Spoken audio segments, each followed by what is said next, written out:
Hi friends, எல்லோருக்கும் வணக்கம். எல்லோரும் எப்படி இருக்கீங்க? எல்லோரும் நல்லா இருப்பீங்கன்னு நினைக்கிறேன். எல்லாருக்கும் பொங்கல் சிறப்பாக போயிருக்குன்னு நினைக்கிறேன். எங்களுக்கும் நல்லபடியாக முடிஞ்சிச்சு. அதுக்கப்புறமா பொங்கல் நல்லபடியாக முடிஞ்சு அதுக்கப்புறமா ஒரு பெரிய இழப்பும் வேறு வந்துச்சு. என்னென்னு பார்த்தீங்கன்னா, எங்கள் வீட்டுக்காரோட தாத்தா வந்து இறந்துட்டார். தாத்தானா இப்போ எங்கள் மாமனாரோட அப்பா இல்லை, மாமியாரோட சித்தப்பா, சொந்த சித்தப்பா. அதனால் தாத்தா தான் ஆகுது. அவங்க ரொம்ப நல்ல பழக்கம். நான் கூட குப்பாயி சின்னம்மான்னு சொல்லிட்டு வீடியோ கூட போட்டிருப்பேன். எங்கள் வீட்டுக்காரோட சித்தி அப்படின்னு சொல்லி வீடியோ கூட போட்டிருப்பேன். அவங்களோட அப்பா அவங்க தான் வந்து இறந்துட்டாங்க. அது வந்து ஃபோன் பண்ணி சொன்னாங்க. அந்த அன்னைக்கு தான் நாங்கள் வந்து மாட்டுப்பொங்கல் வச்சோம். மாட்டுப்பொங்கல் வச்ச அன்னைக்கு தான் வந்து சொன்னாங்க. சரி, பொங்கல் வச்சுட்டு இருக்கும்போது ஃபோன் வந்துச்சு. அப்போ போக முடியல அப்படின்னு சொல்லிட்டு மற்றவங்க எல்லாருமே போயிட்டாங்க. சொந்த பந்தம் எல்லோரும் போயிட்டாங்க. நாங்கள் மட்டும்தான் போகலை. அப்புறம் எங்கள் மாமியார் இருந்துட்டு, சரி வேண்டாம், நாங்கள் எல்லாருமே இருக்கிறோம்ல, அப்புறம் நீங்கள் வாங்க அப்படின்னு சொல்லி சொன்னாங்க. ஆனால் கண்டிப்பாக போகணும். ஏன்னு பார்த்தீங்கன்னா, அந்த தாத்தாவெல்லாம் பார்த்தீங்கன்னா, நான் கல்யாணமாகி போன புதுசில் அவங்க நல்லா பேசுவாங்க என்கிட்ட. அப்போ யாருமே நம்மளுக்கு அங்கே தெரியாது இல்லையா. அவர் வந்து என்கிட்ட நல்லா உட்காந்து அப்போல்லாம் நல்லா இருப்பார். சைக்கிளெல்லாம் ஓட்டிட்டு நல்லா இருப்பார். நல்லா வெகு நேரம் உட்காந்து பேசிகிட்டு இருப்பார். டீ வச்சு கொடுப்பேன், சாப்பாடு செஞ்சு போடுவேன்.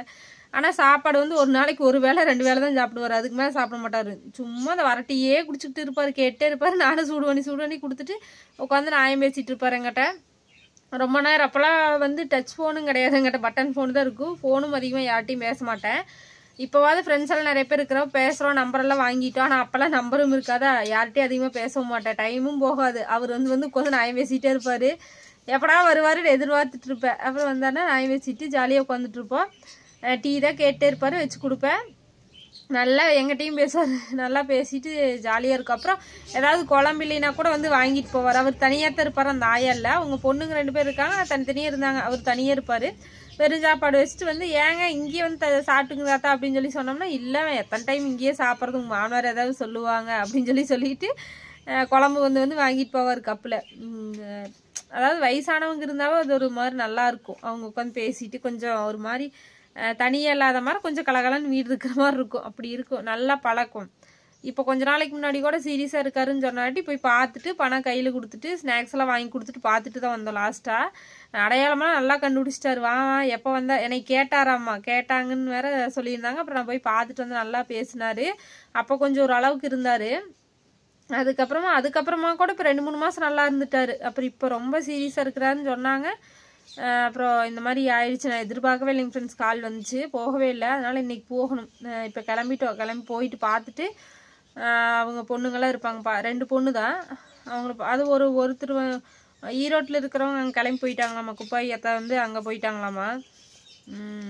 இன்னொரு சித்ரா சித்தி தான் இருப்பாங்க. போய் பார்க்கறேன்னா பார்த்துட்டு அவங்கக்கிட்ட தான் கை கொடுத்துட்டு அப்புறம் அப்படியே மாமனாரும் வரேன்னு சொன்னார். அவர் பங்களாபுத்தூரில் இருக்கிறாரு. கூட்டிகிட்டு போயிட்டு பார்த்துட்டு அப்புறம் பங்களாபுத்தூர் கொண்டு வந்து ட்ராப் பண்ணிவிட்டு இன்னும் 2 நாள் லீவ் இருக்குது. என்ன பண்ணுறதுன்னு தெரில, பிளான் எப்படின்னு தெரில. அதாவது இந்த காலத்தில் பார்த்தீங்கன்னா சின்ன பிள்ளைங்க இந்த வாழ வேண்டிய வயசுலேயே வந்து நிறைய பேர் வந்து ஏதாவது ஒன்று அசம்பாவிதம் நடந்துகிட்டே இருக்குது. நியூஸை பார்த்தாவே தலை சுற்றுதுங்க ஃப்ரெண்ட்ஸ். நமக்கு வந்து இந்த மாதிரி வயசானவங்க அவங்கெல்லாம் வாழ்ந்து முடிச்ச காலத்துலேயும் இப்படி ஆனாவே நம்மளுக்கு வருத்தமாக இருக்கும்போது அதெல்லாம் நினச்சா ரொம்ப கவலையாக இருக்குது. கடவுள்கிட்ட வேண்டிக்கணும். இந்த மாதிரி வந்து காலையில் கூட ஒரு நியூஸை பார்த்தோன்னே எனக்கு ரொம்ப கஷ்டமாக போச்சுங்க ஃப்ரெண்ட்ஸ். எப்படியெல்லாம் இறப்பு வருதோ சாமி நினச்சாவே படுபயங்கரமாக இருக்குது. அதனால் யாருக்கும் இந்த மாதிரி அசம்பாவிதம் எதுவுமே நடக்கக்கூடாது. எல்லாரும் நல்லா இருக்கணும். நம்ம எதிரிகளாக இருந்தால் கூட கைகால் சுகத்தோடு நல்லா இருக்கணும். அவங்களோட கெட்ட எண்ணத்தை மட்டும் கடவுள் மாற்றி கொடுக்கணுங்கிறது மட்டும் நான் எப்போவுமே வேண்டிக்குவேன். அவங்களுக்கு நல்ல புத்தி கொடுன்னு மட்டும் வேண்டிக்குவேனே தவிர எல்லாரும் வந்து ஏதாவது ஒரு சண்டை ஏதாவது ஒன்று வந்தால் இப்படி ஆயிடணும் அப்படியா, நான் அப்படி நினச்சதே இல்லை, நினைக்கவும் மாட்டேன். அது ரொம்ப தப்பு. அதனால் வந்து எதிரி கூட நம்ம அப்படி நடக்கக்கூடாது. எல்லாரும் நல்லா இருக்கணும். போகும்போது வரும்போது எப்போவுமே கடவுள் பக்கத்துணை இருக்கணும். எந்த அசம்பாவிதம் நடக்கக்கூடாது. ஏன்னா அவங்களுக்கும் குழந்தைங்க இருக்கிறாங்க, குடும்பம் இருக்குது. அவங்க வந்து தப்பானவங்க அப்படிங்கிறதுனால அவங்க குடும்பத்தில் இருக்கிறவங்களுக்கு அது ஒரு பெரிய இழப்பாக இருக்கும்ல. அதனால் அப்படி நடக்கக்கூடாது அப்படின்னு ஆண்டவனை வேண்டிக்கிறேன். நீங்களும் வேண்டிக்கோங்க. ரொம்ப ஒரு மாதிரி கவலையாக இருக்குதுங்க ஃப்ரெண்ட்ஸ். நியூஸை பார்த்தா நியூஸ் பக்கமே போகிறக்கே பிடிக்கல. அங்கே நடந்துச்சு, இப்படி நடந்துச்சு, அப்படி நடந்துச்சு. ஐயே இந்த வருஷம் எனக்கு ரொம்ப வந்து நியூஸில் இதே தான் அதிகமாக வருது. இப்போல்லாம் நியூஸை ஓப்பன் பண்ணாவே இதுதான். அப்போல்லாம் நம்ம சின்ன வயசாக இருக்கும்போது நியூஸும் பார்க்க மாட்டோமா, இந்த மாதிரி அதிகமாக நடக்கவும் நடக்காது. அதனால் நல்லா இயல்பு வாழ்க்கை நல்லா இருந்துச்சு. இப்போல்லாம் வந்து வாழ்கிறதே நரகமாட்டு இருக்குதுங்க ஃப்ரெண்ட்ஸ். ஓகே, கடவுள் நம்மளை இந்த அளவுக்கு நல்லா வச்சுருக்கிறாரு. இனிமேல் எப்போவுமே அப்படியே வச்சுருக்கணும். நீங்களும் நல்லா இருங்க, நானும் நல்லா இருக்கேன். அது ஒரு பெரிய இழப்பு தான் அவர். ஏன்னா ரொம்ப நல்லா பழக்கமாக இன்னொரு ஆயாவும் அப்படி தான். வீட்டுக்கு பின்னாடி ஒரு ஆயா இருப்பாங்க, எங்கள் மாமியார் வீட்டுக்கு பின்னாடி. அந்த ஆயா பேர் ராசமாயான்னு பேர். அந்த ஆயாவும் அப்படி தான், ரொம்ப க்ளோஸு. எனக்கு அந்த வயசானவங்க தான் அங்கெல்லாம். அது அப்புறம் எங்கள் மாமனாரோட அம்மா இவங்கெல்லாம் தான் அங்கே ஃப்ரெண்டு மாதிரி. ஏன்னா சின்ன பிள்ளைங்களாம் அதிகமாக இருக்க மாட்டாங்க, என்னுடைய வயசு அவங்களாம் இருக்க மாட்டாங்க. என்னோட வயசான அதிகமானவங்களும் வந்து அவங்களாம் மேரேஜ் ஆனவங்களும் வந்து காட்டு வேலைக்கு போயிடுவாங்க, வீட்டில் இருக்கவே மாட்டாங்க. இவங்க மட்டும்தான் வயசானவங்க மட்டும் இருப்பாங்க. எங்கள் மாமியாரோட அம்மா, அந்த வீட்டுக்கு பின்னாடி இருக்கிற ராசமாயா, அப்புறம் இந்த தாத்தா, அப்புறம் எங்கள் மாமனாரோட அப்பா, இவங்கெல்லாம் தான். அவங்க கூட மாமனாரோட அப்பா கூட பேச மாட்டேன். இந்த தாத்தா அந்த ஆயாங்க 2 பேர், அவங்க தான் எனக்கு எப்போவுமே இப்படி தான்.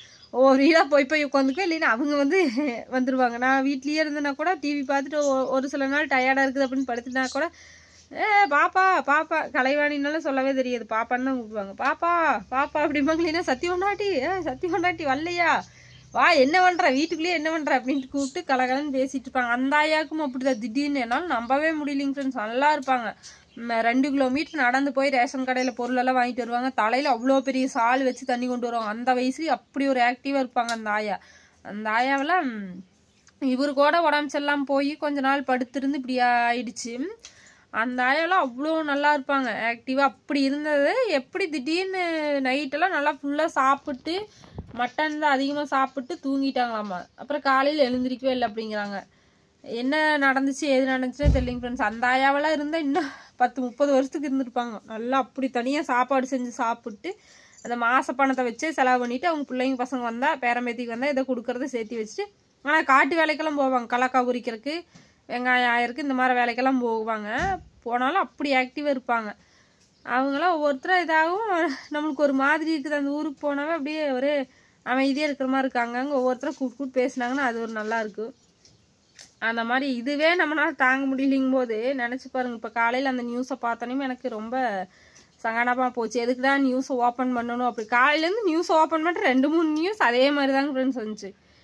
எப்படியெல்லாம் வருது குழந்தைங்களுக்கு. அது 10வது படிக்கிற பையன், அப்புறம் ஒருத்தர் வந்து மேரேஜ் ஆனவங்க குழந்தைங்க இருக்குது. இந்த மாதிரிலாம் பார்க்கும்போது ரொம்ப கஷ்டமாக இருக்குது.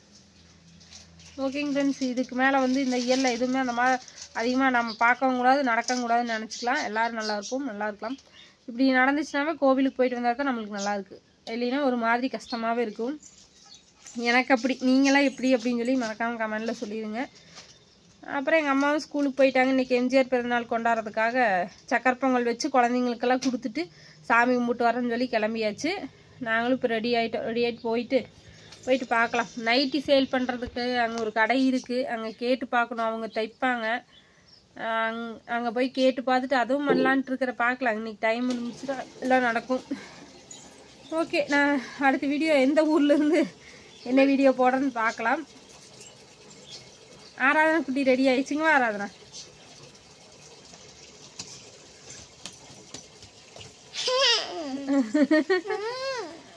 ஆண்டு வாயை திறந்துட்டு ஹாய் சொல்லுங்க. பாய். விளையல் பாருங்க, இங்கே பாருங்க. அது ரொம்ப நாளாக கிடந்துச்சு. இது யார் வாங்கி கொடுத்துன்னு ரொம்ப நாள் பெட்டிலேயே கிடந்துச்சு. இன்னைக்கு எடுத்து போட்டு. அப்பாவா?